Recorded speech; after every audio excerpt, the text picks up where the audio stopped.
The risk of being killed while being approached or stopped by law enforcement in the community is 16 times higher for individuals with untreated serious mental illness than for other civilians, according to the Treatment Advocacy Center. In 1998, police shot a man who lunged at one of the officers who was trying to get him to come down from the roof of a building. Although the man had a history of mental illness, prior to the onset, he was a respected school teacher. This incident triggered a widespread controversy and received much coverage in the local press. The public debate over this and other similar cases led to an examination of the appropriate role for law enforcement agencies in dealing with people in a state of mental or emotional distress. Traditionally, law enforcement officers are the first to respond to crisis situations involving individuals with mental illnesses and therefore must receive training on how to resolve these situations more efficiently and with greater sensitivity. As an individual who's going into psychology and is wanting to help people, this is one of the many things that interests me. How are police going about dealing with citizens who suffer from mental illnesses? To find this out, I interviewed Officer Louie of the Osage Nation Police Department. He has been dealing with the mentally ill for the last 9 years as a crisis resource officer.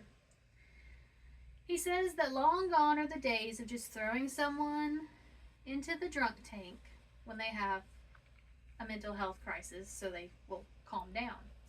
Now, knowing that most of these people are having a mental health episode, they are able to coordinate with hospitals, mental health clinics, to get people seen and taken care of, whether they need to have their meds adjusted or just someone to talk to about their problems. He also said that he believes all officers should have some sort of psychological training for when they are out in the field. Officer Louie himself says that he has around 200 to 300 hours of training in psychological classes. Even when it comes to people with Asperger's and autism, they still have a protocol on how they approach these people. They tend to roll up with no sirens and no lights and help to calm these people who have sensory issues. When asked about whether he thinks relations have improved with citizens now that officers have training in mental illness and being able to de-escalate those types of situations, he said yes, because they see you and they get to know you and that you are there to help individuals and keep them calm. You are there to de-escalate the situation, and most families just want their family members to get the help that they need. And according to Officer Louie, there are a ton of resources out there for families who need help dealing with their mentally ill kin and how to better help them and serve them.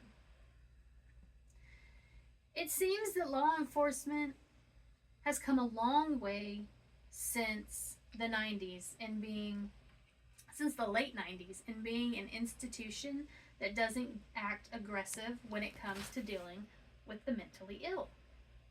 Being able to de-escalate a situation and to help people in the community that may suffer from mind-altering illnesses like schizophrenia, who may have a hallucinatory episode, is an asset when it comes to these situations having a happy ending.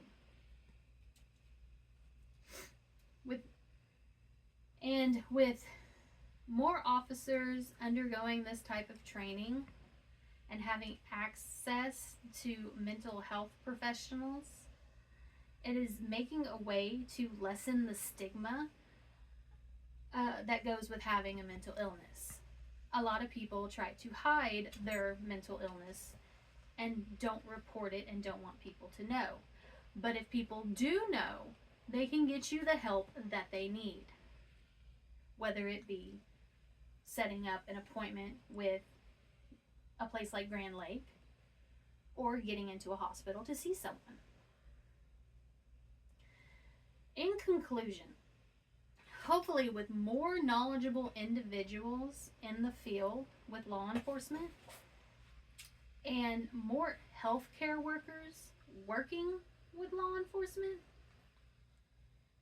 there may come a day when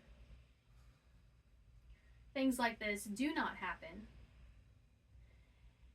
And maybe, just maybe one day, no one will lose their life to a mental health episode.